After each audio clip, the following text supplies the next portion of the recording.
Bismillahirrahmanirrahim. Assalamualaikum warahmatullahi wabarakatuh.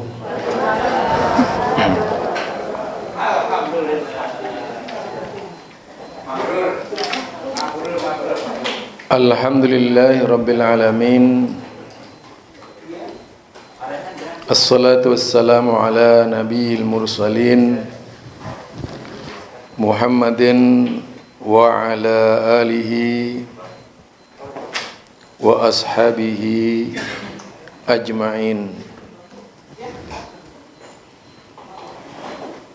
Fa inna ahsanal kalami kalamullah wa khairal huda huda Muhammad wa syarral umuri muhdatsatuha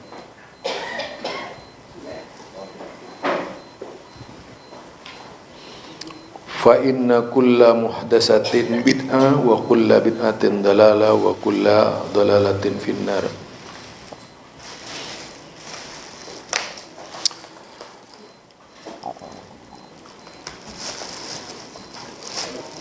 Alhamdulillah,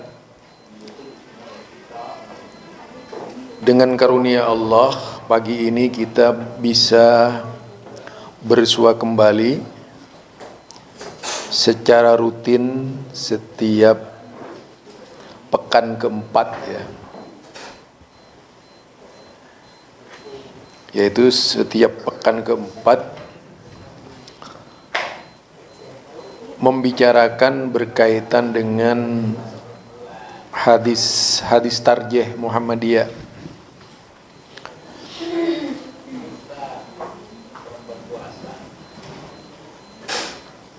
Yang kali ini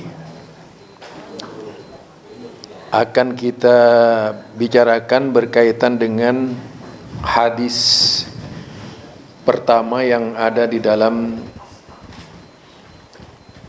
kitab Tarjih Muhammadiyah, atau menjadi pendahulu atau muqaddimah dari kitab Tarjih Muhammadiyah.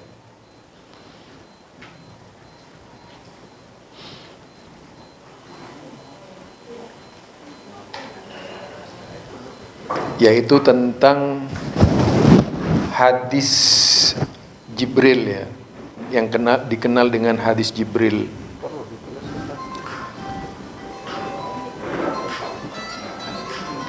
Ketika di Nabi Muhammad sallallahu alaihi wasallam ditanya tentang apa itu iman, apa itu Islam, dan apa itu ihsan. Kalau melakukan telaah mendalam terhadap hadis tersebut,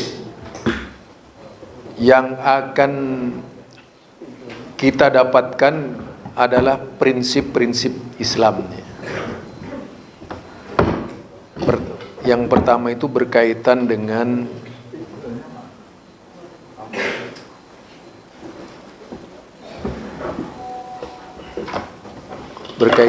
iman misalnya,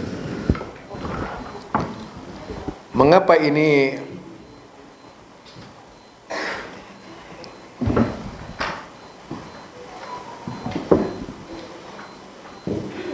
saya sampaikan kepada ibu-ibu dan bapak-bapak sekalian, agar kita lebih meyakini kebenaran Islam, bahwa ternyata Islam yang datang kepada kita sekalian memang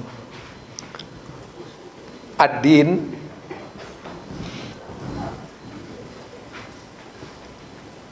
yang seharusnya menjadi pandangan hidup seluruh manusia, bukan hanya ad-din yang menjadi pandangan hidup umat Islam saja, tapi pandangan hidup seluruh manusia, seluruh dunia.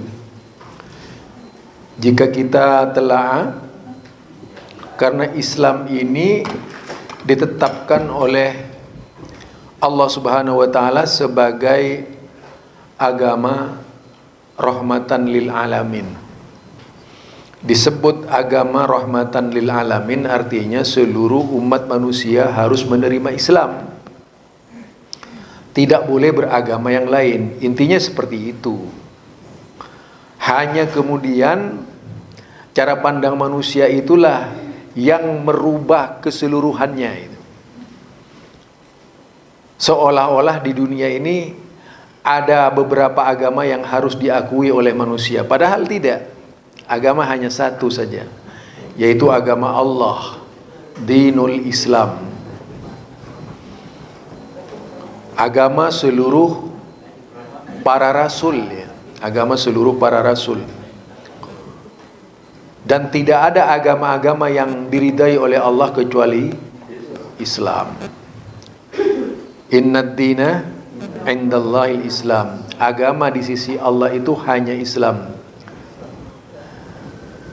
Nah, itu dalam sebuah penjelasannya disebutkan, qala Amr ibn Abasa as-Sulami, kuntu wa ana fil jahiliyah adunnu anna an-nasa 'ala dhalalah wa annahum laisu ala syai'in wa hum ya'budunal awsan. Fasami'tu bi rajulin bi Makkah yukhbiru ahbaran, jadi yukhbiru akhbaran, faqa'adtu ala rahilati faqadimtu alaihi fa idza Rasulullah sallallahu alaihi wasallam mustakhfiyan jura'un alaihi qaumuhu fatalattaftu hatta dakhaltu alaihi bi Makkah faqultu lahu ma anta, qala ana nabi, faqultu wa ma nabi, qala arsalani Allah, faqultu wa bi ayyi syai'in arsalaka. Jadi ini kisah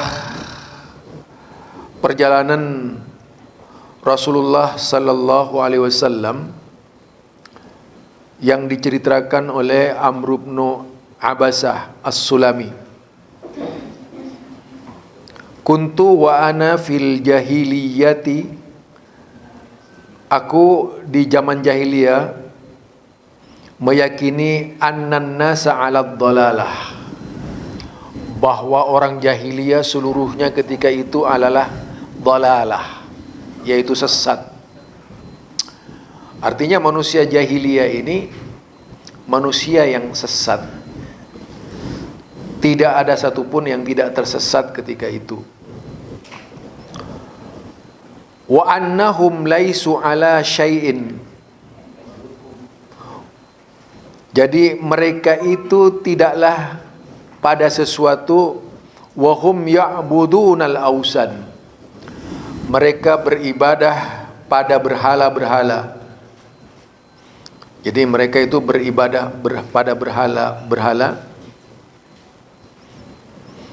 Nah, pada saat seperti itu ada yang bertanya kepada Rasulullah. Jibril bertanya kepada Rasulullah sallallahu alaihi wasallam, ya, ma anta, siapa engkau? Qala ana nabiyyun, aku seorang nabi.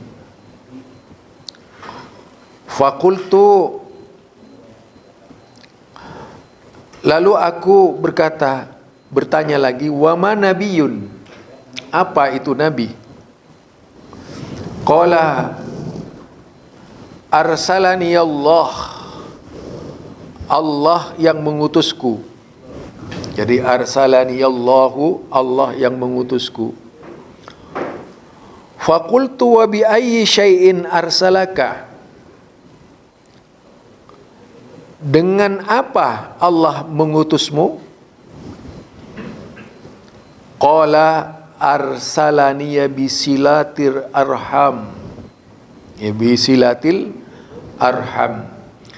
Yang pertama, Allah mengutus aku itu untuk menyambung tali persaudaraan.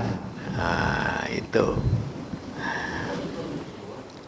Jadi silatur arham, yaitu tali kekeluargaan, agar setiap orang mengetahui dari mana asal usulnya, bahwa tidak ada seorang pun hamba Allah di dunia ini yang tidak terikat dengan keluarganya. Semua terikat dengan keluarganya dan latar belakangnya. Orang yang tidak terikat dengan latar belakangnya, pasti dia itu lahirnya kalau tidak dari batu, ya entah keluar dari pohon kali. Iya. Nah, di sini luar biasanya Islam ya. Islam mengajarkan kepada kita, Nabi saja diperintahkan untuk mengikat silaturahim agar tidak terpisah-pisah dari satu keluarga itu. Ya, silaturahim itu ya keluarga. Satu keluarga terikat dalam satu pandangan. Kalau kita lihat, jika pandangan Nabi Muhammad sallallahu alaihi wasallam sudah pasti itu adalah pandangan ketauhidan, dibangun di atas tauhid.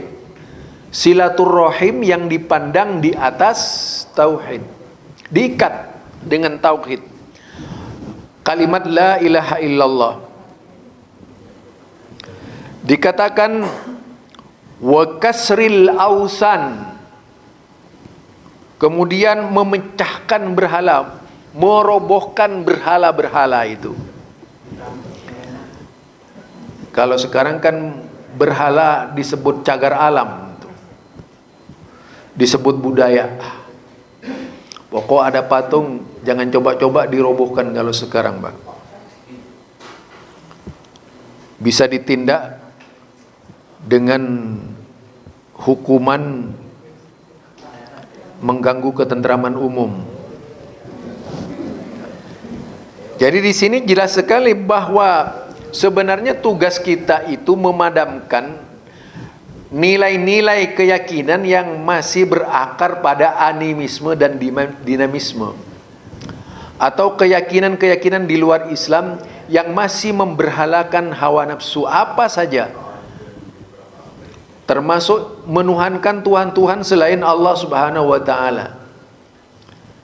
Kita tahu bahwa dakwah menjadi menyempit sekarang ini, seolah-olah yang disebut dakwah itu hanya untuk orang Islam saja, Pak.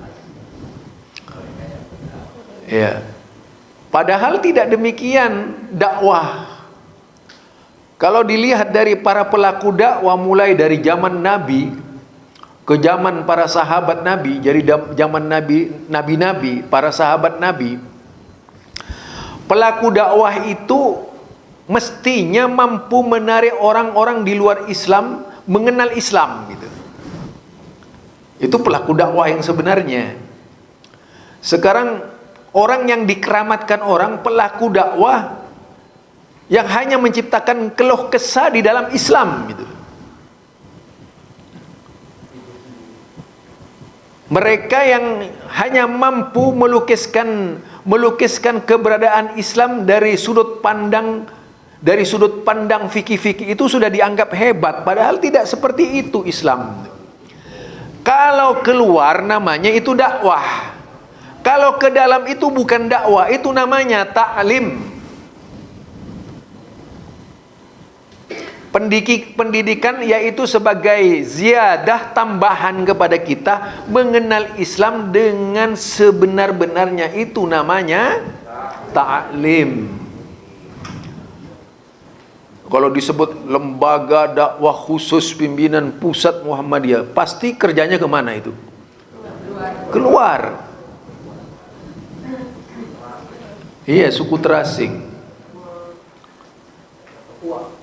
Nah itu, kalau tabligh saja, itu istilah dari kata balighu anni walau ayah. Itu dari kata tabligh. Artinya orang yang menyampaikan pesan-pesan sesuai dengan perintah Allah, itu tabligh. Nah, ironi kalau kemudian pengertian dakwah itu menghajar umat Islam sendiri itu. Ironi itu. Padahal tidak demikian. Itu kalau sekarang bahkan ada batas ya, ada sekat supaya umat Islam tidak bisa mengembangkan sayap pemikirannya keluar Islam. Itu cuma berlaku di Indonesia, Pak. Cuma berlaku di Indonesia. Walaupun jebol gitu ya, walaupun jebol.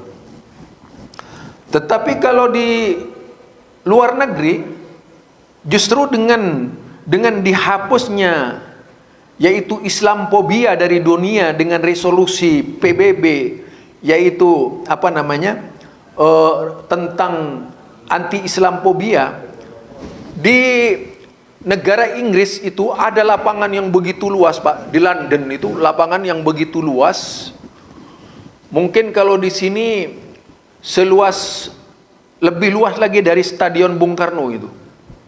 Lebih luas lagi, mungkin sampai areal-areal perumahan Stadion Bung Karno itu lebih luas lagi pokoknya. Nah, itu dijadikan Islam Korni.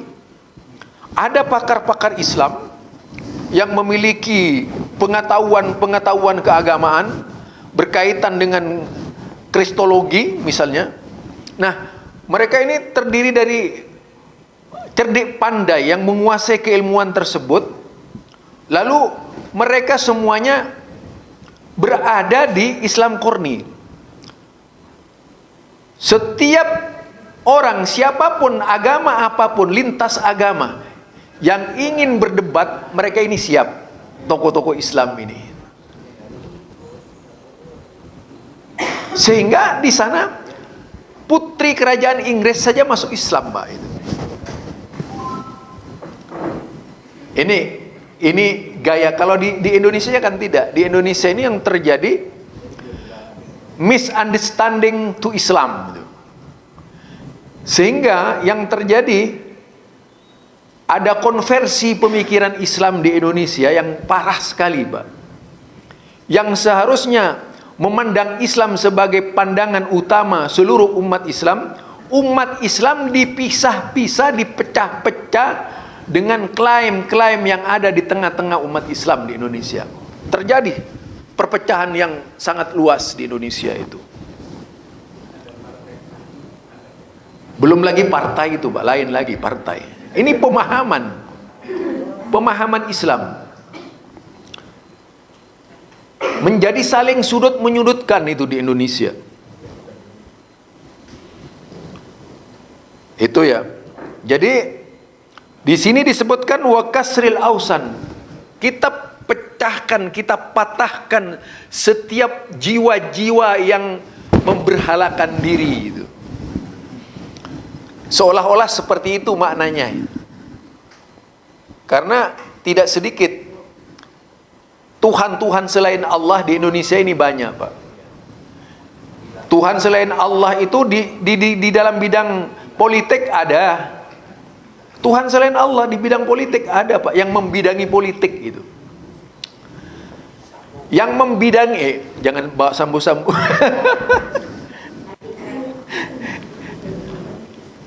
Iya ya, kasihan juga kadang-kadang sama Pak polisi itu. Setiap polisi dipanggil sambu itu akhirnya. Iya, saya kasihan juga, Pak. Tapi mudah-mudahan polisi ke depan makin baik gitu. Iya, jadi intinya pola-pola kesirikan yang berkembang di Indonesia ini masih merata. Di bidang politik ada, di bidang ekonomi ada, di bidang sosial ada. Banyak Tuhan-Tuhan selain Allah itu. Mereka memang tidak menyembah berhala secara langsung, tidak gitu. Bagaimana kemudian dunia politik itu menjagokan seseorang yang dianggap sakral, bebas dari segala dosa itu, lalu dijagokan, padahal tidak kualitas.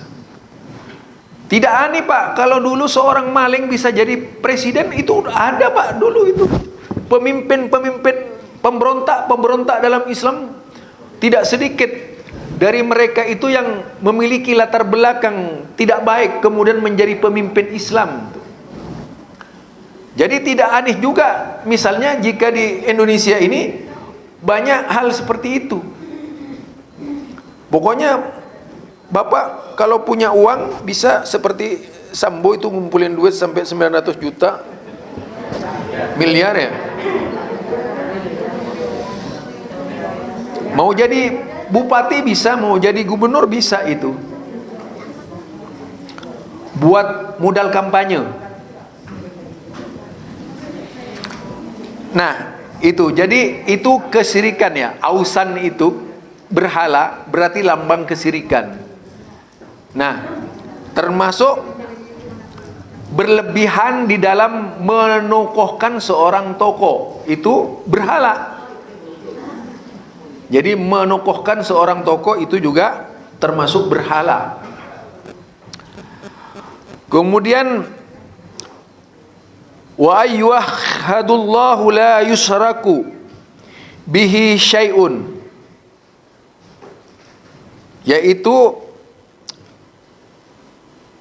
agar mentauhidkan Allah, yuhidullah la yusyriku bihi syai'un, dan tidak menyekutukan Allah sedikit pun.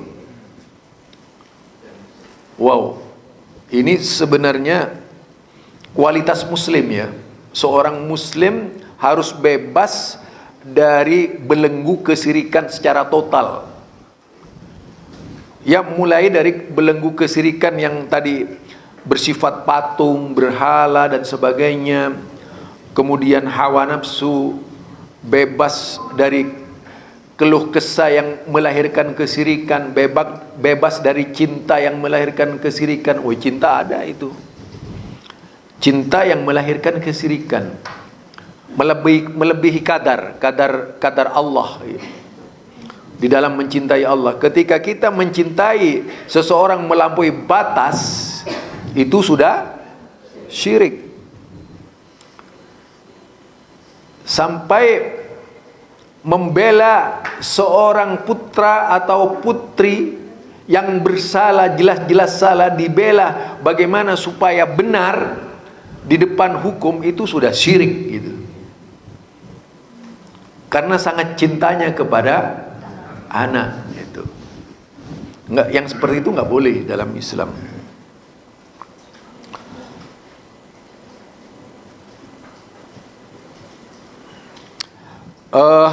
Kemudian dikatakan lagi, qultu lahu faman ma'aka ala hada, siapa yang bersama engkau Muhammad, yaitu hurrun wa abdun, ya, orang yang merdeka dan budak. Jadi isi Islam ini kalau kita lihat dahulu kala, dari hamba-hamba Allah yang merdeka dan budak, itu umat Nabi Muhammad sallallahu alaihi wasallam jika dilihat pada awal-awalnya ya. Perkembangannya tidak langsung menjadi agama elita, tapi dari bawah itu perkembangan Islam nih. Sebagaimana yang dilakukan oleh Kiai Haji Ahmad Dahlan,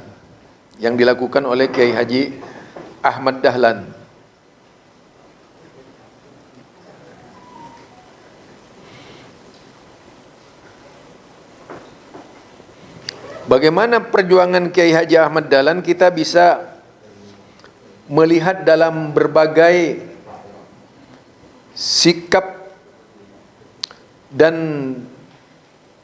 perjalanan Islam itu sendiri ketika itu.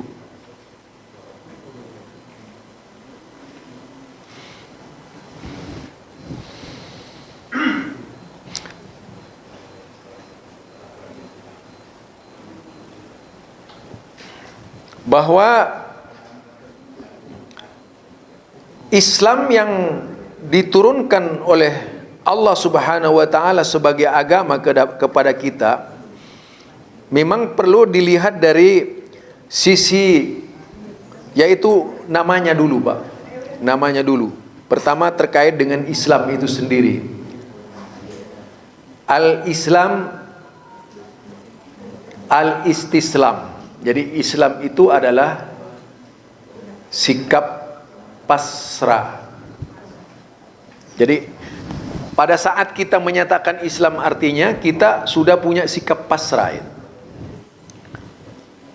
Artinya kita terikat dengan sikap pasrah, bahwa seluruh pada diri kita itu adalah milik Allah.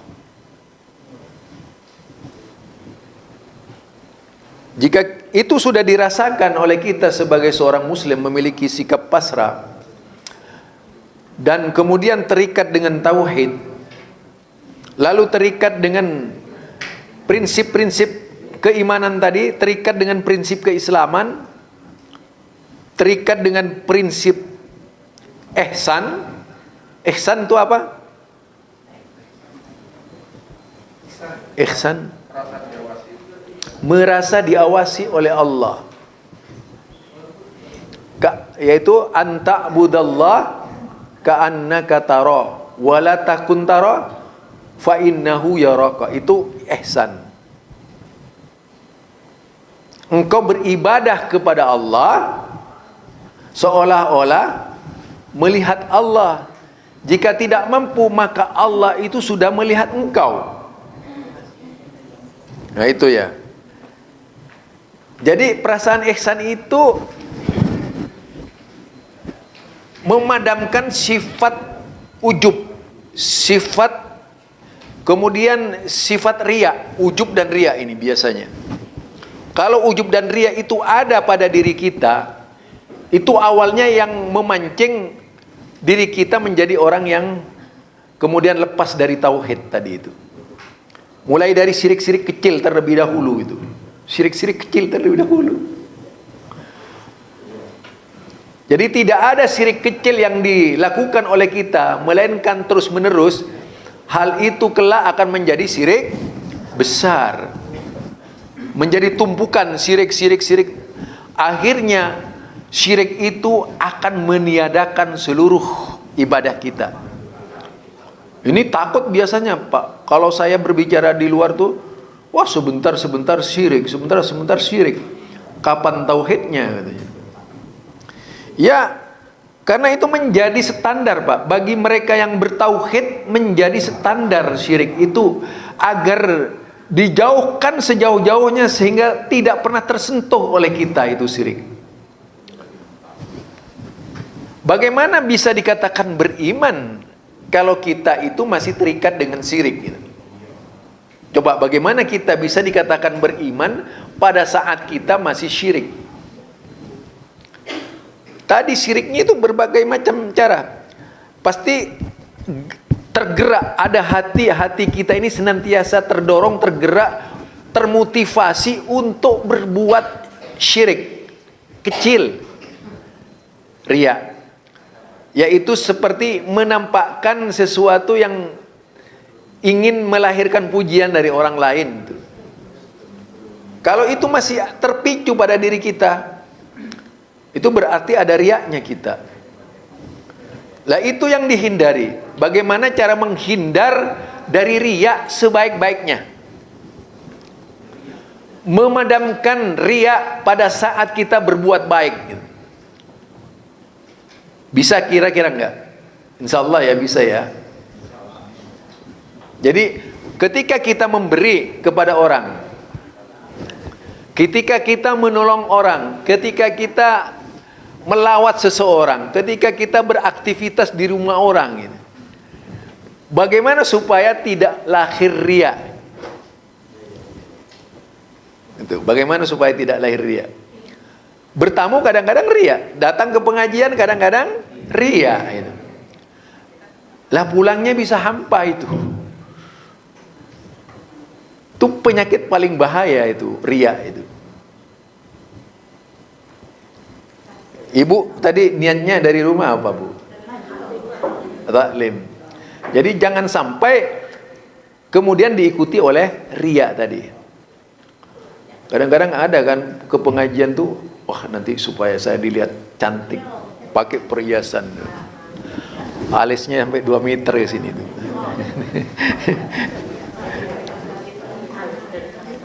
Ya itu ya.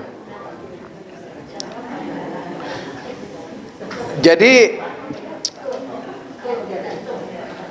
jika dilihat dalam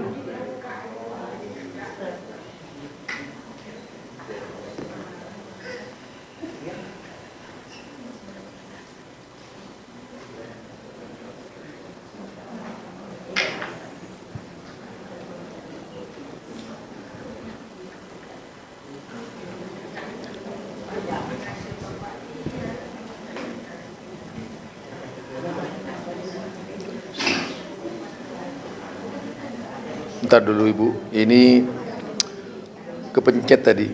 Aduh.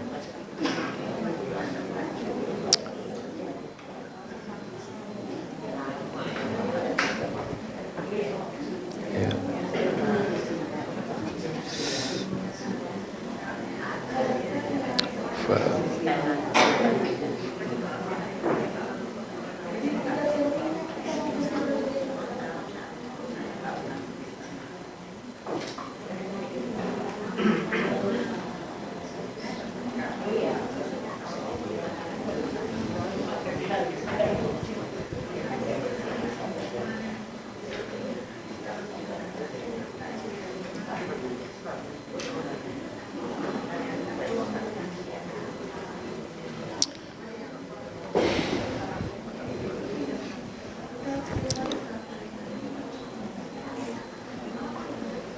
Wa akhbirni.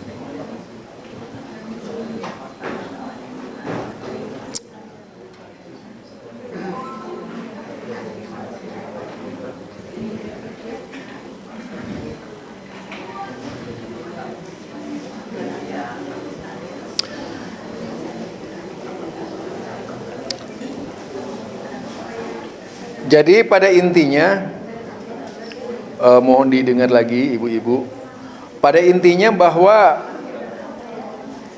yang harus dipahami dari kita itu pertama tadi dasar keislaman, yaitu prinsip Islam ya, fa akhbirni anil Islam. Yang pertama, antashhada an la ilaha illallah wa anna Muhammadan Rasulullah. Itu harus menjadi standar seorang muslim. Penghayatan utama terhadap kalimat syahadat. Itu penghayatan utama. Kalau di tarjah itu ditekankan agar kita mengenal esensi syahadat itu sendiri. Nah, di antaranya tadi yaitu agar kita meninggalkan perbuatan syirik. Itu esensi dari syahadat. Kalau tidak bisa menghindar dan tidak meyakini, orang yang tidak meyakini syahadat itu orang yang berdoa kepada Allah Subhanahu wa taala tidak yakin Allah memberikan atau mengabulkan doanya kalau tidak menggunakan perantara. Itu berarti syahadatnya masih mentah dia gitu. Jadi syahadatnya masih mentah. Nah, ini banyak terjadi di kalangan kita sekalian umat Islam. Ya, masih banyak di kalangan kita umat Islam sekalian yang memiliki keyakinan seperti itu. Ah, kita kan orang berdosa, banyak salahnya, bagaimana mungkin doa kita diterima oleh Allah? Kita harus melalui orang yang suci. Muncul tadi itu melalui orang yang suci. Enggak ada orang suci di dunia ini. Jadi al-insan mahallul khata' wan nisyan. Jadi insan, manusia itu tempatnya salah dan lupa. Sehingga tidak ada manusia yang bisa melepaskan diri dari dosa gitu. Sampai kullu bani Adam khatta'un. Semua putra-putri Adam itu khata, salah. Wa khairu khata'in tawwabun. Jadi wa khairu khata'in tawwabun, dan sebaik-baik hamba Allah atau anak Adam yang berdosa itu, yang bersalah itu, tawwabun, orang yang suka bertobat. Jadi ketika kita dalam keadaan dosa menghadap Allah kita dalam keadaan dosa, itu kemudian bertobat, itu jauh lebih baik daripada kita minta tolong melalui orang. Jauh lebih baik. Artinya kalau masih ada perasaan bahwa doa kita tidak dikabulkan, berarti yaitu kualitas syahadat kita itu masih centang perenang.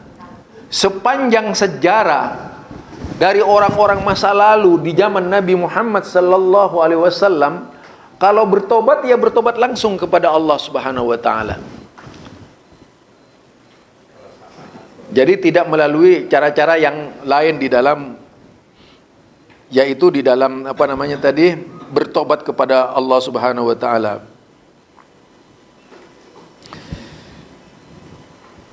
Demikian juga kalau kita melihat di situ, yang kedua setelah mantap syahadatnya, mantap keyakinannya, kemudian dikaitkan dengan salat,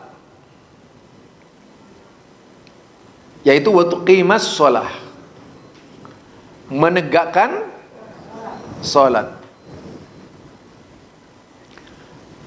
Salat itu adalah doa. Salat artinya itu adalah doa yang mengikuti aturan sesuai dengan sunnah Nabi Muhammad sallallahu alaihi wasallam. Itu salat.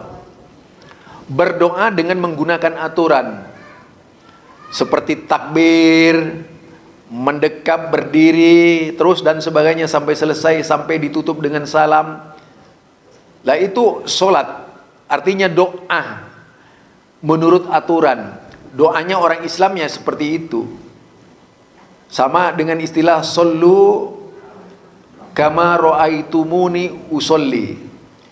Kalau diartikan dari sisi terjemahan yang biasa itu kan, salatlah kalian sebagaimana engkau melihat saya melaksanakan salat. Itu bisa arti lainnya adalah berdoalah kalian sebagaimana engkau melihat aku berdoa. Gitu. Artinya salat. Salat itu kan himpunan doa. Himpunan doa dari awal coba. Apa? Allahumma ba'id baini. Doa sudah itu. Habis itu masih membaca Al-Fatihah. Di dalam Al-Fatihah itu ada doa tidak? Ada doa. Baru baca surat. Kadang-kadang ada doanya surat. Nah, begitu rukuk doa. Begitu bangun dari rukuk, doa. Sujud, doa. Doa semua itu. Sebenarnya doa itu sudah memadai di dalam solat. Itulah sebabnya dikatakan oleh Rasulullah, fi sujud fa'aksirud doa. Di dalam sujud hendaklah engkau memperbanyak doa. Jadi solat itu artinya ad-du'a. Berdoa kepada Allah sesuai dengan ketentuan berdoa yang ditetapkan oleh Rasulullah sallallahu alaihi wasallam. Itu salat. Nah, kalau sudah salatnya benar sesuai dengan tuntunan, sebagaimana misalnya yang tertulis di dalam kitab tarjih itu, buku-buku tarjih, himpunan putusan tarjih, atau buku yang pernah ditulis dulu yang dikeluarkan, itu masih ada nggak bukunya itu? Dibaca ya bukunya ya? Hah? Buku yang dulu yang dicetak itu ada yang warnanya hijau itu. Nah itu dibaca ibu. Sehingga apa yang kita amalkan tentang sholat bisa benar bacaannya seperti apa. Kita membaca di dalam sholat itu seperti apa ya. Yang mengantar manusia itu menjadi baik solat, ibu, bapak gitu. Kalau solatnya itu tidak baik, kita tidak bisa berharap yang lainnya baik gitu. Tidak bisa berharap, karena solat itu parameter. Orang menjadi baik atau tidak itu solatnya. Karakternya menjadi baik atau tidak itu dibangun oleh solatnya. Kecintaan kepada solat kemudian dilakukan dengan berbagai macam dengan penuh kehusukan dan ditata di atas tuntunan sunnah Rasulullah Sallallahu Alaihi Wasallam, itu yang akan melahirkan buah yang baik. Punya kepribadian yang baik, berbicara baik, bersikap baik, semuanya baik. Kepada tetangganya baik, tak pernah bertengkar dengan tetangganya gitu, menjaga keharmonisan hubungan tetangga dan sebagainya, dengan keluarga baik. Itu orang solat. Artinya benar-benar solat orang yang seperti itu. Dibangun di atas solat. Keluarga baru berkeluarga dibangun di atas solat. Jadi kalau nilai itu di dalam Islam bukan pangkatnya sebenarnya, walaupun itu bonus ya. Tapi yang lebih diutamakan ketika kita menjodohkan anak itu adalah solat. Nah, yang lain-lainnya itu bonus gitu. Solat yang diutamakan. Ketika solatnya bisa dilihat tuh sehari-harinya sebelumnya, bukan ketika lagi berjodoh-jodohan, biasanya kan dibuat baik-baik gitu. Nah, ketika solatnya anak itu sehari-harinya baik, itulah yang akan bisa membimbing keluarga, ya. Membimbing keluarga. Dalam masyarakat bersekop wilayah kecil saja, RT, RW dan sebagainya, kalau masyarakatnya ahli solat, RT, RW-nya itu bagus tuh, pasti bagus. Misalnya satu kabupaten ahli solat, itu bagus. Saya ingin cerita kisah Perlis. Perlis itu daerah mana? Malaysia. Malaysia ini adalah daerah paling Islam. Perlis itu daerah paling Islam di Malaysia. Itu bisa dikatakan Wahabinya Asia Tenggara. Iya. Kita sebut Wahabinya Asia. Mufti agungnya Profesor Dr. Maza dulu pernah mengundang Buya Yunhar Ilyas tuh ke Perlis waktu Allahyarham masih dikandung hayat ya. Diundang ke Perlis. Jadi Profesor Dr. Maza, kami ini cuman satu, istilahnya kalau di sini satu provinsi ya, satu provinsi di sini ini tidak punya tetangga lagi gitu. Tetapi kami alhamdulillah merasa bersyukur di Indonesia punya saudara yang cukup banyak, jumlahnya 25 juta orang, yaitu Muhammadiyah katanya gitu. Jadi satu provinsi itu dipimpin langsung oleh tadi itu salaf, dikuasai salaf itu. Sampai kerajaan Perlis ini sultannya juga Wahabi gitu. Sultannya Wahabi, muftinya Wahabi, jawatan kuasa itu Wahabi, semuanya itu. Sampai ke RT-RT-nya Wahabi semua itu. Seneng ya kalau begitu. Nah, itu dipisah itu. Bagaimana membangun pasar yang Islami itu. Bagaimana supaya di kantor tidak ada lagi korupsi. Nah, ditata seluruh Islam tuh. Arab Saudi kalah itu. Sampai pasar itu dipisah, pasar laki-laki dan pasar perempuan. Perlis itu. Saya mengenal beberapa tokoh di situ. Ada tokoh yang ahli debat namanya itu Salman Ali. Salman Ali. Beliau tinggal di Qatar, bikin kelompok debat. Mereka paling depan mengadakan namanya Yayasan Ibnu Qayyim Al-Jauzi itu di Perlis ya. Jadi ternyata itu banyak belajar dari Muhammadiyah. Lah kita yang punya Muhammadiyah itu belum melaksanakan secara penuh ajaran Muhammadiyah, dan Muhammadiyah ini paling tidak sudah menjadi negara itu di Perlis itu. Lah kita kapan coba? Ini tugasnya Pak Halil ini. Mendirikan negara Indonesia yang Muhammadiyah. Itu ya. Jadi itu Pak, kalau berbicara tentang Perlis ya, tentang Perlis. Tentang Islam tuh, berkaitan dengan Islam tadi, solat ya. Jadi solat inilah yang akan membangkitkan giroh kita, semangat kita di dalam membangun seluruh kepentingan yang berhubungan dengan Islam, termasuk membangun umatnya, berkeluarga Islam, bermasyarakat Islam, berekonomi Islam, berpolitik Islam, semuanya menjadi pandangan Islam. Nah sekarang negara-negara, negeri-negeri sekitarnya, kalau di Malaysia ini termasuk negara apa? Negara Commonwealth, pemberian Inggris ya, Commonwealth. Nah di situ perdana menteri, walaupun raja-raja memiliki kuasa di situ. Jadi ada raja-raja kecil, ada yang di Pertuan Agung gitu. Lah negeri-negeri lainnya ini agak sedikit cemburu dengan Perlis tuh, kalau saya lihat tuh.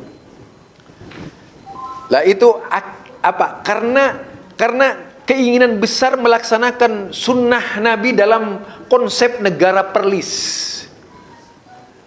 yang mungkin ini baru menjadi cita-cita Muhammadiyah, walaupun Muhammadiyah mendahului segala-galanya itu. Mendahului Bu, Pak, coba dilihat tuh muktamar tahun berapa itu? Tahun 33 pertama kali, 35 pertama kali ada muktamar, sudah mencanangkan negara di bawah lindungan sunnah, baldatun thayyibatun, luar biasa itu cita-citanya, untuk berdasarkan masyarakat Islam yang sebenar-benarnya. Itu kalau cita-citanya lebih dahulu Muhammadiyah, wujudnya di Perlis. Karena dulu kebetulan Buya Yun yang diundang ke sana ya, almarhum tuh. Nah itu tentang sholat.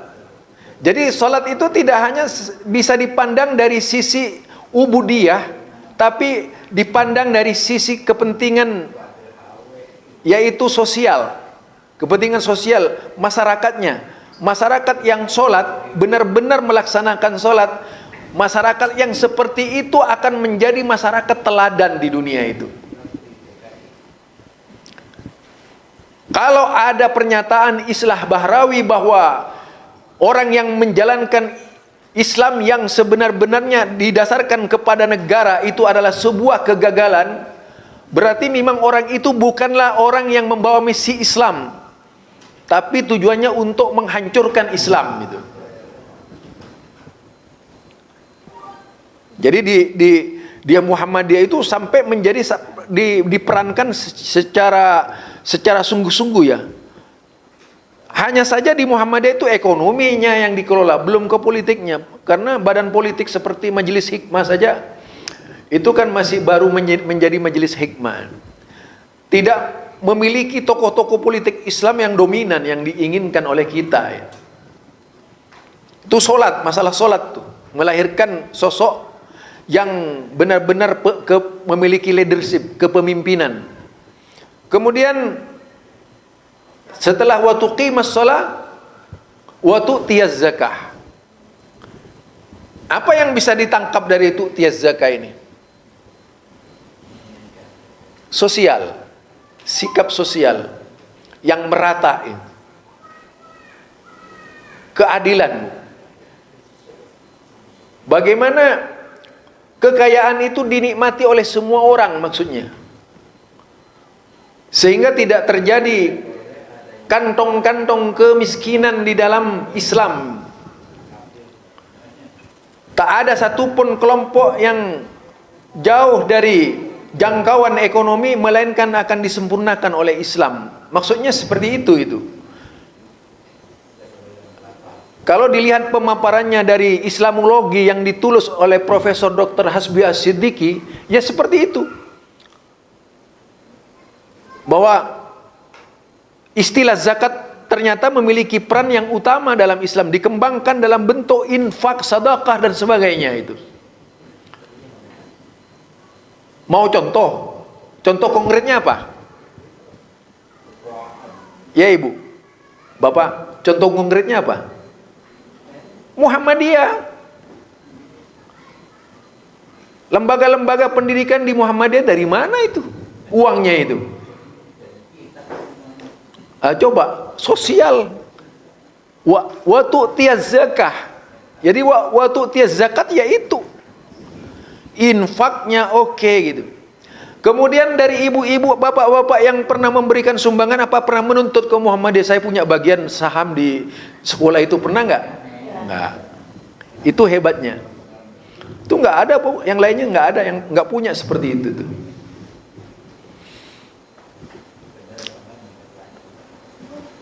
Ya hanya saja perlu yaitu peningkatan kualitas. Peningkatan kualitas. Saya selalu berbicara dengan tokoh-tokoh Muhammadiyah itu, sampai tokoh rektor Muhammadiyah di mana, di Musirawas tuh. Cobalah kalau bisa dirikan satu lembaga pendidikan yang belum ada di Muhammadiyah itu, yang bersifat perguruan tinggi. Oh, kalau keagamaan sudah ada Ustadz. Saya tidak berbicara agama, tapi secara khusus. Bicara secara khusus. Berkaitan dengan fakultas hadis misalnya itu. Fakultas tafsir. Lah kalau itu ada di Muhammadiyah sudah sangat luar biasa. Nah itu maksud saya. Jadi itu dari kata zakat tadi. Kemudian agar kita tidak melahirkan sikap-sikap yang notabene sebagai yaitu produk hawa nafsu.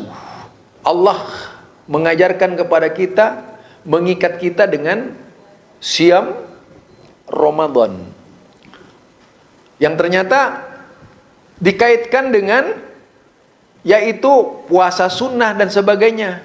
Yang dipentingkan itu adalah penghayatan terhadap puasa itu sendiri. Selama kita berpuasa hasilnya apa gitu? Apa makin rakus? Atau sebaliknya? Soalnya kita itu menurut hasil penelitian ya, setiap kali bulan puasa barang melambung tinggi harganya, Bu. Yang seharusnya itu menurunkan harga barang, ini menaikkan harga barang. Lalu di mana itu letak keberhasilan puasanya itu? Dendamnya itu yang ada. Bayangkan tidak makan siang hari, menunya malam hari lebih, yaitu 4 kali lipat dari siang hari itu. Menu makanan. Iya, coba bayangkan begitu buka saja itu, ya Allah. Sampai bingung mau berbuka itu yang mana duluan ini gitu. Lah iya pantaslah kemudian harga daging naik, harga telur saja naik itu harganya. Iya, beras naik, sampai semua yang kebutuhan-kebutuhan sehari-hari itu naik semuanya. Sampai baju pun naik. Begitu persiapan hari raya, wah, seluruh toko-toko baju itu buka itu. Lah ini namanya, kalau kita pandang dari sisi penghayatan puasa, kita itu gagal di dalam berpuasa itu. Iya, artinya tidak puasa lagi kita itu. Ini dari sisi filosofisnya begitu ya. Bukan berarti tidak dapat pahala. Dari sisi filosofisnya kita itu tidak mendapatkan apa-apa kita itu. Yang seharusnya berpuasa itu makin baik, ekonomi itu makin melaju tinggi, tapi kemudian daya belinya itu tidak seperti sekarang ini, artinya terus melambung tinggi gitu. Yaitu daya harga itu harganya rendah tetap. Bagaimana bahkan lebih rendah lagi dibuatnya itu. Ini kan kemudian menjadi bulan-bulanan para pedagang di luar itu. Ini bulan puasa, yuk kita bikin naik gitu. Itu. Jadi ini pengertian zakat, pengertian puasa. Pengertian puasa yang sesungguhnya ya seperti itu. Coba kalau puasa di zaman Nabi apa yang dimakan itu? Begitu buka, korma. Kalau kita tidak cukup korma, Bu, habis isya tunggu kolak ada itu, kok macam-macam itu semua ada ya. Belum lagi habis sholat makan. Nah, usai sholat qiyam tarawih itu, qiyam Ramadan, cari itu tempat-tempat makanan yang enak itu. Ya naik harganya semua. Iya, jadi bukan esensi ibadah yang bisa ditangkap ya. Bukan esensi ibadah yang bisa ditangkap dari puasa itu, melainkan menjadi seorang konsumeris yang ingin terus-menerus mengkonsumsi barang. Akhirnya lahir insan-insan yang suka mengkonsumsi barang. Ya, mudah-mudahan tidak jadi Ferdi Sambo semua ya. Ya, bayangkan Bu, coba seorang jenderal berbintang 2 bisa punya duit 900 miliar gitu. Wow. Presiden saja gajinya tidak sampai begitu itu. Presiden. Ini Ferdi Sambo. Jadi sebenarnya di dalam Islam kan tidak, sangat dilarang hal-hal yang demikian ya. Sangat dilarang di dalam Islam hal-hal yang demikian. Hanya saja kita itu tidak mau patuh pada aturan Islam. Indah Islam itu indah Bu, kebersamaannya tinggi gitu. Kebersamaannya tinggi. Bahkan bayangkan kalau kata Rasulullah, kalau engkau lagi bikin kuah di rumahnya, kemudian ada tetangganya, berikan pada tetangganya. Lah, pernah nggak kita makan enak lalu ingat tetangga? Itu Islam loh, Islam begitu. Coba begitu kita lagi bikin makanan enak, Bapak, saya bikin makanan enak, nanti ke rumah ya gitu. Lah, coba hal-hal yang seperti ini dijadikan keteladanan di rumah-rumah kita ya. Nah, itu implementasi dari rasa puasa tadi, puasa. Orang puasa itu apa? Merasakan laparnya orang yang miskin, Bu. Orang yang fakir, orang yang sangat membutuhkan, merasakan bagaimana kalau lapar itu. Nah, dasar-dasar seperti ini kalau kita gunakan sebagai pandangan di dalam beragama Islam, itu bisa melahirkan masyarakat yang benar-benar tauhid tadi itu. Dari sisi tauhid, masalah kesyirikan, wah, semua. Sampai pada akhirnya, yang terakhir sekali, punya keinginan bersatu. Coba kita datang ke Mekah dalam rangka ibadah haji. Itu adalah rukun terakhir ya. Ada tambahannya sebenarnya. Rasul Islam, kepalanya Islam itu apa? Kata Rasulullah, Rasul Islam jihad. Nah, itu kalau umat Islam tidak puas dengan 5 rukun Islam ini, haji itu masih kurang cukup. Haji itu kurang memuaskan bagi mereka. Lalu mereka terakhir jihad di jalan Allah Subhanahu wa taala. Nah, waktu haji, bayangkan kita itu berangkat dari sini dengan biaya, tapi tidak pernah terpikirkan ketika kita haji hanya sebatas ingin mendapatkan predikat haji. Iya, lalu tidak diperhatikan sekitarnya. Berapa banyak orang yang membutuhkan pertolongan dari kita ketika kita saat haji. Bahkan selamatan haji tidak melibatkan mereka yang miskin-miskin itu, tapi yang diundang pejabat-pejabat dan sebagainya. Lah, cara-cara seperti ini dalam Islam itu kurang tidak termasuk pada nilai Islam yang kualitas tadi, itu nggak termasuk dia. Jadi itu.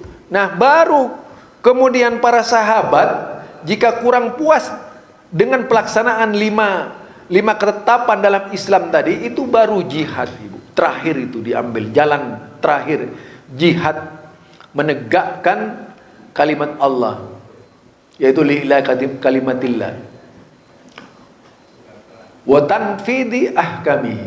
Istilah Muhammadiyah begitu, yaitu meninggikan agama Allah, wa tanfid ahkamihi, dengan melaksanakan seluruh hukum Allah dan Rasulnya. Kalau perlu diperjuangkan dengan jihad, bukan dengan jahat. Barangkali itu bisa ditanya selebihnya kepada bapak-bapak, ibu. Assalamualaikum warahmatullahi wabarakatuh.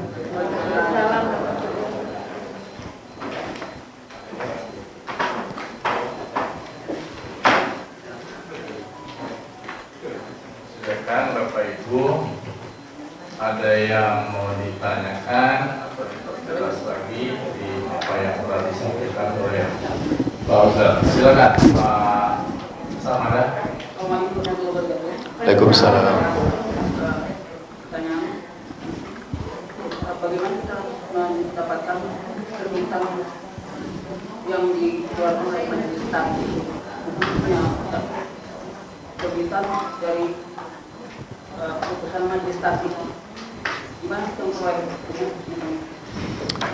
Iya, kalau berbicara majelis tarjih ini kan sebenarnya banyak. Kemarin saya lihat tuh di kantor, karena saya hampir setiap hari di Majelis Tabligh Pimpinan Pusat Muhammadiyah bikin konten gitu ya. Jadi ada tumpukan buku-buku itu di sana, itu buku-buku yang baru dicetak kayaknya. Nah, itu seperti ya tadi buku Tarjih Muhammadiyah. Kemudian ada buku Tarjih jilid 3, itu meliputi seluruh keputusan Tarjih Muhammadiyah. Baik jilid pertama ada di situ semua, Pak. Beli. Biasanya Majelis Tarjih Pak Halil tuh Pak Widodo barangkali tafsirnya Tarjih itu mungkin ada di Muhammadiyah. Ini kan ada, Pak. Ini cuma kalau di sini yang saya lihat jilid 1 ya tarjihnya ya. Iya. Itu jilid 3 semuanya itu, kalau jilid 3 itu ada. Kemudian ada yang disebut dengan yaitu buku ideologi Muhammadiyah, manhaj gerakan dakwah Muhammadiyah itu. Manhaj gerakan dakwah Muhammadiyah itu termasuk yaitu tadi Citan mata-mata Muhammad, ada mata Muhammadiyah, semua ada di situ. IWM ada di situ seluruhnya. Hanya saja ini dari kita banyak yang belum begitu tertarik untuk membaca buku-buku Muhammadiyah ya. Buktinya memang belum begitu laku saya lihat itu di Pustaka Muhammadiyah Pusat, masih bertumpukan itu. Artinya keinginan untuk menjadi seorang Muhammadiyah sejati masih belum menggugah warga Muhammadiyah gitu. Yang seharusnya itu muncul menggugah warga Muhammadiyah, bagaimana menjadi seorang pribadi di Muhammadiyah. Itu ada di manhaj gerakan dakwah Muhammadiyah. Bagaimana menjadi seorang politisi Muhammadiyah yang baik gitu. Ada di situ. Bagaimana menjadi seorang ekonom Muhammadiyah, ada di situ. Belum lagi wasiat-wasiat dari tokoh-tokoh Muhammadiyah dari Muhammadiyah pertama, yaitu dari Kiai Haji Ahmad Dahlan sampai ke yaitu Bapak Haidar Nasir. Itu ada nasihat-nasihat beliau. Termasuk buku-buku yang ditulis oleh para ulama-ulama Muhammadiyah ini cukup banyak di Muhammadiyah. Cuman tingkat kesadaran kita untuk membedah membaca buku Muhammadiyah itu sangat kurang, bapak-bapak ibu. Yang seharusnya itu tumbuh, memberikan dorongan kepada kita untuk menjadi pembaca sejati di Muhammadiyah. Tidak ada sebuah organisasi di dunia ini yang bisa berjalan tanpa ditopang dan didukung oleh kemampuan setiap anggotanya. Jadi anggotanya itu harus punya keinginan besar, mengambil andil terbesar dengan menjadi paling tidak membaca buku-buku warisan Muhammadiyah. Saya itu sering menghadapi, kenapa ya? Begitu kan saya dari 1 sampai 8 itu punya itu. Buku fatwa tarjih Muhammadiyah. Lah begitu bicara dengan pimpinan-pimpinan Muhammadiyah itu sering saya konfrontir, banyak dari mereka tidak tahu itu. Benar, serius saya ngomong ini. Saya bicara. Begitu saya diskusikan, itu terdapat di mana? Lah itu terdapat di mana? Terdapat di mana? Itu bukti karena kita kurang membaca itu. Budaya baca seharusnya tumbuh di Muhammadiyah. Masyarakat paling maju di dunia ini masyarakat yang banyak membaca. Apalagi Muhammadiyah itu didukung oleh perguruan-perguruan tinggi, sekolahnya juga menandingi negara. Seharusnya nilai kualitas membacanya harus kuat juga dari buku-buku Muhammadiyah, pendalaman terhadap buku-buku Muhammadiyah itu. Referensinya yang dipakai oleh Muhammadiyah apalagi? Tidak akan sempat kita itu kalau punya keinginan besar menjadi seorang yang mencintai Muhammadiyah untuk membaca buku-buku Muhammadiyah. Banyak sekali, Pak. Itu bisa didapatkan di gedung dakwah Muhammadiyah. Ada Pak Agus Trisundani itu. Mau beli berapa? Ada di situ itu kita. Bahkan berbagai macam doa-doa semuanya ada di situ. Kitab tafsir ada dari berbagai macam tafsir. Ada di situ. Hanya tinggal kiat kita, keinginan kita itu bagaimana menjadi seorang Muhammadiyah yang ahli baca. Jadi kalau gitu kami usulkan melalui aplikasi dalam bentuk katalog yang bisa disebarkan. Boleh, bisa. Nanti mudah-mudahan jadi pekerjaannya pimpinan cabang Muhammadiyah Bekasi Timur 1 ini. Asalkan minatnya besar yang mau membeli itu. Iya, dibaca. Kalau dulu contoh dulu pada waktu saya mencetak buku itu ada Pak Wid sendiri itu saksinya. Itu sampai ternyata begitu, walaupun sampai sekarang masih banyak, itu minatnya sampai ke Musirawas, Lubuk Linggau dan sebagainya itu. Sayangnya pada waktu itu kita hentikan saja gitu dulu. Banyak yang mesen itu sampai sekarang. Itu satu contoh untuk menggagas organisasi lebih spektakuler lagi, itu memang dibutuhkan keinginan yang kuat dari setiap anggotanya itu. Setiap anggotanya. Tidak ada organisasi itu maju tanpa dukungan anggotanya. Membaca, kalau misalnya satu ini saja membaca, ini bisa mengalahkan Muhammadiyah seluruh Jakarta itu. Serius. Misalnya jadi ahli baca bapak-bapak ibu ini, saya yakin bisa mengalahkan seluruh Muhammadiyah se-Jakarta itu. Pasti jadi teladan nantinya. Keberhasilan di Muhammadiyah kan biasanya digagas oleh orang-orang yang cerdas. Yang paling berpengaruh di Muhammadiyah itu orang yang cerdas. Ya jangan salahkan kalau kemudian ada pengaruh-pengaruh pengaruh liberal di Muhammadiyah, karena tadi yang mengambil peran di Muhammadiyah ini adalah orang liberal. Yang seharusnya yang punya yaitu tadi keinginan berpikir Islam yang benar, yang mengambil peran justru yang mengambil peran orang liberal.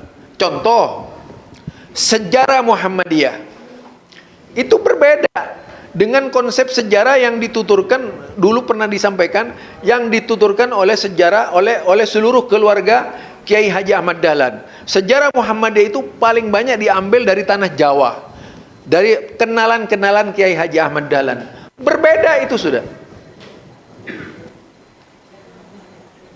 Ini kalau kita mencoba mau mengkaji Muhammadiyah secara sungguh-sungguh, bukan hanya ranting, bukan hanya cabang, bapak-bapak ibu. Di pusat juga ya seperti itu. Tidak semua orang pusat tuh menguasai Muhammadiyah, karena memang mereka itu tidak lahir dalam satu komunitas khusus yang mengkaji Muhammadiyah secara mendalam. Itu bisa dibuktikan itu. Itu Pak. Silahkan lagi. Pak Haji, ya. Assalamualaikum warahmatullahi wabarakatuh. Tentang parti yang tentang doa, Pak Ustaz. Doa itu kan harusnya langsung Pak Ustaz ya, pada Allah itu. Tapi dulu pernah Nabi itu mendoakan seorang sahabat yang miskin, kemudian yang menjadi kaya itu, apa ini kita boleh terus berdoa sama seorang yang sangat alim untuk saat ini, lewat beliau boleh enggak gitu? Oh iya, itu yang banyak menjadi perbincangan di YouTube gitu. Jadi paling banter pembicaraan tawassul itu di YouTube. Rumit kayaknya kalau berbicara dengan orang-orang YouTube itu, karena pandangannya ya dari berbagai aliran tadi itu. Tapi sebenarnya sangat mudah sekali Pak. Pada waktu itu seorang nabi mendoakan orang yang buta misalnya, mendoakan seorang buta. Nabi itu hidup, mendoakan orang lain memang diperintahkan oleh agama gitu, mendoakan orang lain. Apalagi dalam keadaan orang yang merintih, sedang tidak konsentrasi, lalu kita doakan. Orang sakit misalnya, kan sering kita itu, mudah-mudahan Allah menyembuhkan kalian.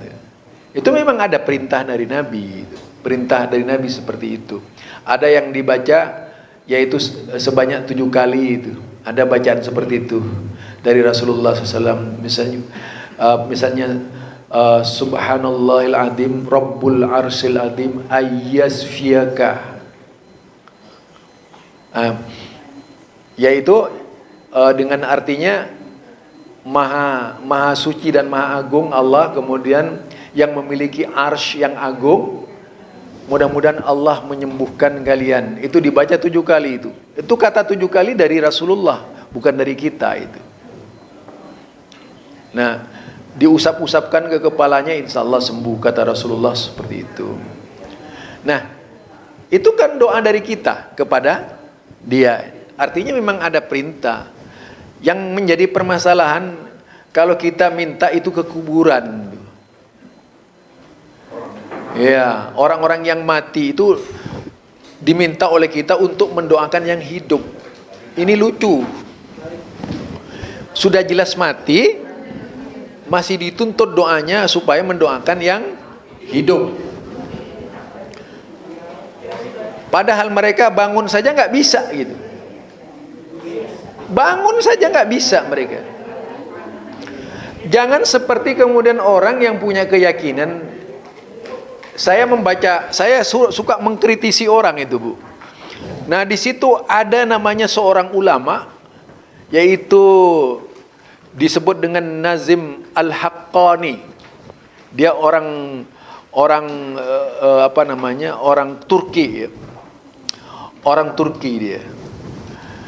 Itu setiap malam dalam ceritanya itu bertemu dengan 124.000 nabi itu. Enak ya. Lah, kalau orang-orang yang awam itu percaya begitu saja, itu kan wali ya. Pokoknya ada orang yang nyeleneh itu disebut wali gitu. Ada orang gila disebut wali. Wali apa kalau orang gila katanya itu? Wali majdub. Nah itu. Lah aneh mereka. Bayangkan kalau bisa bertemu Nabi setiap malam, nggak nanggung-nanggung lagi 124.000 nabi. Nabi Muhammad saja enggak gitu. Lah, ini rupanya yang memang cerita-cerita nggak beres tuh, yang tak perlu ditolerir sebagai landasan beragama. Artinya kita berdoa dalam keadaan kondisi masih bisa berdoa, ya kita berdoa Pak. Dan itu lebih baik. Allah sendiri yang mengajarkan kepada kita. Sepengetahuan perjalanan sejarah Islam, mulai dari zaman Nabi, zaman sahabat sampai zaman Imam 4 itu, tidak ada tradisi yang berkembang seperti sekarang ini berdoa dengan menggunakan wasilah itu bersama-sama itu. Berjamaah dan sebagainya. Enggak ada itu, kita lihat itu. Tidaklah kemudian Nabi misalnya, saya bertawassul kepada seluruh Nabi sebelumnya. Enggak pernah dilakukan oleh Nabi itu. Atau para sahabat semuanya, ayo kita berkumpul di sini membaca berbagai macam bacaan. Dihimpun oleh Nabi dalam satu lapangan misalnya. Enggak pernah dilakukan oleh Nabi. Tabi'in juga tidak pernah seperti itu berkumpul lalu mendoakan dengan pakai wasilah. Enggak pernah itu. 4 imam saja enggak pernah melakukannya. Terus siapa yang melakukannya? Lah itu. Akhirnya ada hadis sedikit masalah wasilah. Lalu dijadikan ketika Umar bin Khattab itu berwasilah kepada Abbas misalnya. Abbas pada waktu itu masih hidup, tidak mati itu. Lalu oleh mereka dijadikan dalil bahwanya boleh berwasilah kepada orang mati. Jadi akhirnya apa? Muncul berbagai macam pemikiran yang membolehkan yang tidak itu. Ini yang terjadi di dalam Islam sekarang ini. Akhirnya Islam yang sampai kita bukan Islam yang asli itu. Islam multi itu sudah, multi pemikiran. Jadi yang jelas berdoa kepada Allah langsung saja. Kalau masih bisa, kecuali nggak bisa. Entah karena sakit tadi apa dan sebagainya. Itu lebih bagus. Cuma tadi saya membahas doa juga. Membahas doa tentang yaitu apa namanya? Berkaitan dengan doa yang ditolak oleh Allah. Penyebabnya itu banyak doa ditolak oleh Allah. Yang pertama itu wa mat'amuhu haram. Makanannya haram.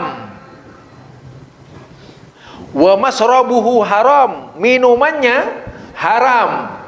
Wa malbasuhu haram, pakaiannya juga haram. Lalu bagaimana doanya bisa diterima oleh Allah Subhanahu wa taala? Itu kata Nabi. Menghindar sampai berbicara sirkulasi ekonomi tadi. Saya itu di regensi tadi. Berbicara ekonomi, sirkulasi ekonomi syirik di Indonesia itu. Yang merantai dunia Indonesia, malbas, yaitu perdagangan, perusahaan dan sebagainya. Sampai saya mengatakan tidak ada di dunia ini yang lepas dari cengkraman ekonomi haram. Termasuk yang keluar masuk kita itu makan barang haram. Aduh, bagaimana Ustadz kalau doanya tidak terima? Sampai tanya masalah masjid dan sebagainya. Itu, jadi kita itu cukuplah berdoa kepada Allah. Nanti lain bahasan ini ya. Cukup kita berdoa kepada Allah sendiri. Selagi kita mampu berdoa kepada Allah, kecuali kita sakit dan sebagainya itu. Karena tidak pernah dilakukan dulu sampai orang berdoa. Orang sholat itu berdoa. Coba isinya baca dari awal itu. Mulai dari Allahumma ba'id baini wa baina khotaayaya kama ba'atta bainal masyriqi wal maghrib. Apa itu yang diminta? Supaya kita dijauhkan dari kesalahan, kan? Minta sendiri enggak kita itu? Minta sendiri. Kok enggak pakai tawassul? Itu ajaran sholat tuh. Nah, kalau mau yang disebut tawassul, yaitu tadi sholatnya itu sendiri. Tawassul secara syar'i itu adalah sholat. Ada lagi tawassul yang bagus itu menurut Rasulullah sallallahu alaihi wasallam, yaitu bi asma'il husna. Dengan asma'ul husna. Wallahu alladhi la ilaha illa huwar rahmanur rahim al-malikul qudusus salamul mu'minul muhaiminul azizul jabbar ila akhir itu panjang. Berdoa kepada Allah itu, tapi jangan dibuat nyanyi begitu Bu, biasa-biasa aja. Ini cuma cara menghafal dan dibuat nyanyi-nyanyi begitu itu. Iya, senandungnya bagus memang. Lah itu Pak, jadi berdoa sendiri lebih bagus daripada berdoa dengan cara wasilah itu. Walaupun mau berwasilah, berwasilahlah syar'i. Syar'i.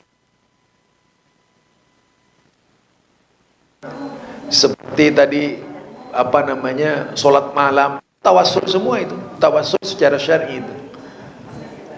Sholat duha gitu, mau berangkat ke tokonya, sebelum berangkat ke toko sholat duha gitu. Itu semua yang disunahkan oleh Rasulullah Sallallahu Alaihi Wasallam. Kalau perlu ya baca Quran, senang sesuka-suka kita itu baca Quran. Apalagi kalau sehari, kalau dalam beberapa 1 jam itu bisa menyelesaikan 1 juz misalnya, itu kan bagus. Tidak 1 juz 100 ayat saja, paling sedikitnya 100 ayat tuh. Baca. Itu wasilah yang baik dibandingkan dengan membaca wasilah yang lain. Kurang puas baca dzikir pagi dan petang. Rasulullah itu kalau sholat subuh dia tidak turun dari masjid kecuali kalau sudah matahari terbit, lalu sholat 2 rakaat baru keluar dari masjid. Kalau katanya orang salafi, sholat suruh. Kalau kita itu awal duha. Ya, itu Pak. Baik, barangkali ada yang lain? Silakan Bu. Silakan Bu. Waalaikumsalam. Kalau kita Pak ya, kalau apa istilahnya untuk meyakinkan orang, boleh nggak kita bersumpah? Kalau kita nggak bersumpah begitu, mereka kan nggak yakin. Kita bilang demi Allah, boleh nggak itu Pak? Iya. Kalau tidak diminta nggak usah Bu. Kalau nggak kadang-kadang kan. Enggak, begini. Ini Rasulullah sendiri. Jadi sumpah yang tidak diminta itu justru melahirkan sikap seolah-olah hal itu dibuat-buat. Kecuali diminta. Boleh sih boleh, cuman lebih bagusnya kalau diminta. Misalnya, coba kalau berani sumpah gitu. Lah baru kita sumpah gitu. Iya, jangan kita saya demi Allah belum apa-apa sudah duluan demi Allah gitu. Karena itu masuk dalam salah satu yaitu tanda-tanda akhir zaman. Yaitu mereka bersumpah sebelum diminta sumpahnya gitu. Itu tanda-tanda akhir zaman. Ya kalau saya di Madura itu ada Bu, sekitar perkampungan. Orang-orang di sana itu kalau berbicara sedikit saja, billahi saya nggak apa-apa, billahi. Akhirnya apa? Billahi itu jadi budaya gitu. Setiap kali bicara jadi billahi. Ada yang begitu itu. Billahi saya ngambil barang ini dari pasar, cuman 100.000. Saya jual ini sekian. Lah itu nggak boleh kayak gitu tuh. Jadi tasbikuna aimanahum, yaitu mereka mendahulukan sumpahnya sebelum diminta gitu. Jadi mereka itu bersumpah sebelum diminta. Kemudian mendahulukan kesaksiannya sebelum sumpahnya, mendahulukan sumpahnya sebelum kesaksiannya. Ada yang begitu juga itu. Karena itu kita jangan menggunakan ya sifat orang Madura tadi, billahi, billahi, billahi. Itu Madura itu. Itu saja. Kalau yang sumpah disengaja dengan yang tidak sengaja itu seperti apa? Sumpah tidak disengaja. Sumpah yang tiba-tiba terucap begitu saja, Ibu. Iya, tiba-tiba keluar gitu dari kita itu tanpa ada dorongan ya. Tiba-tiba langsung keluar. Mungkin itu awalnya adalah juga berangkat dari kebiasaan awalnya itu. Kebiasaan awalnya. Karena sesuatu tidak akan terjadi pada diri kita, hal-hal yang terulang-ulang kalau tidak membiasakan diri. Itu sering. Ya, silakan Pak.